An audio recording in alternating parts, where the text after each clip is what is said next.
So we're going to transfer one tomato of each to hydroponic. And then we're gonna do a little bit of this also. So we're gonna basically leave one tomato per pot on dirt and one on hydroponics. So first we're gonna get, I think, all of this out of the pot. Ya, vamos a sacarlo todo nomás. And there's no simple or easy way. Okay, that came out pretty good. So we're probably gonna keep this one here. Yeah. Salió casi completa. O sea, completa en realidad. Y con esta vamos a usar suelo nuevo. Y esta la vamos a poner en los contenedores hidropónicos. So we're gonna clean a little bit. The idea is that we don't get any possible contamination or whatever that could be on the dirt into the water or into the hydroponic solution. La idea es que no pasemos nada, ningún tipo de contaminante que podría haber estado en el suelo a la solución hidropónica. Because once it's clean and everything hydroponically, there's nothing there that can get to your plant because the substrate that we're using is non-organic, it's inert, it has no nutrients, it has nothing that bacteria or microorganisms can attach to. Please remember to follow me on my YouTube channel, on my TikTok also, just so you know what I'm doing. I'm just putting back this dirt in here.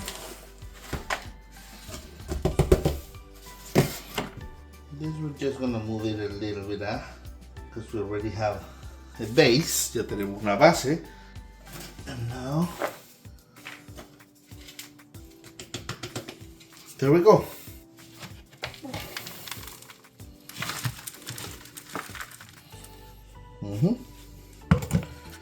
And we're keeping the one with the flower is gonna stay on dirt, so we don't screw that up.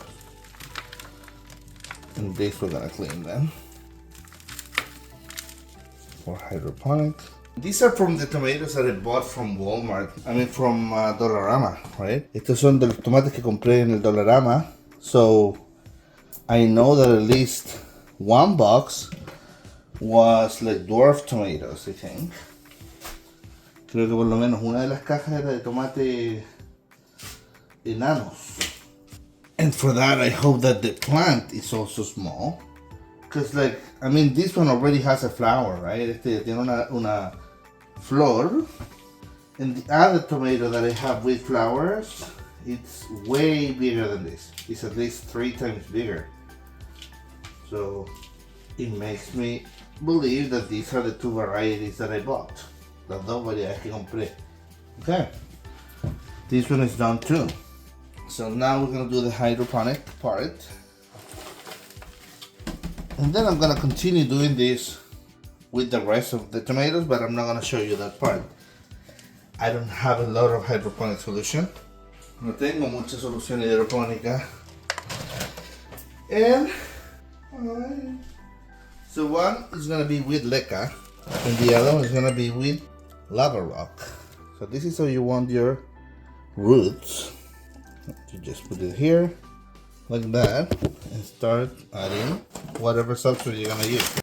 You just want to give support to your plant, like hey, ho. No, not like that. Quieres darle soporte a la planta para que no se caiga. But also later you can put you could attach like a stick to this, or put like a string tied to something higher. Puedes darle soporte o guía de varias formas igual a esto, poniendo un palo pegado acá por el lado o poniendo un pedazo de cuerda que sirve para que crezca derechita la planta. Okay, so that's good for this. Again, this is the Kratky method, right?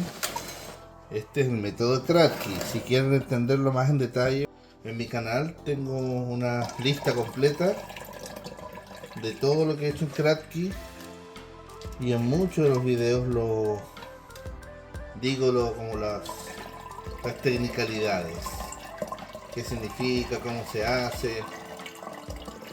Okay, so if you want to learn about the Kratky, go check the playlist that I'm gonna put here.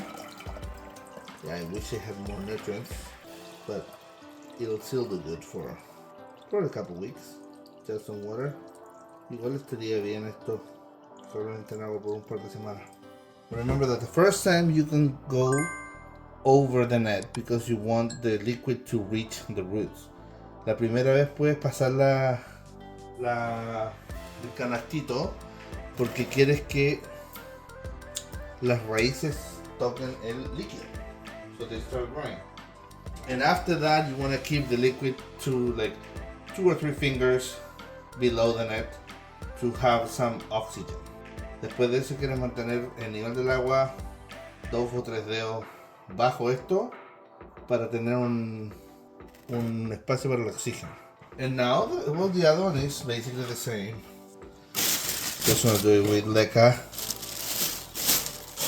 or clay pebbles. Same system.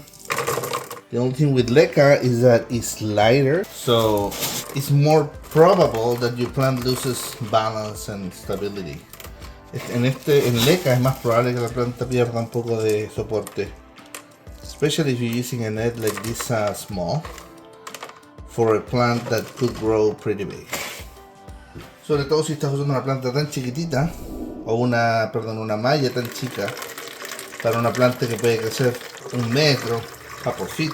So I guess for this, the ideal is to have a deeper net, right? Tener una malla más profunda. I'm also not sure how big these plants are gonna grow, because like I said before, I have the suspicion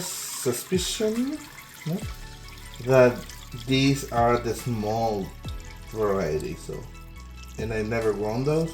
Nunca he crecido yo la variedad pequeña de tomates, así que no sé de qué porte crecerán.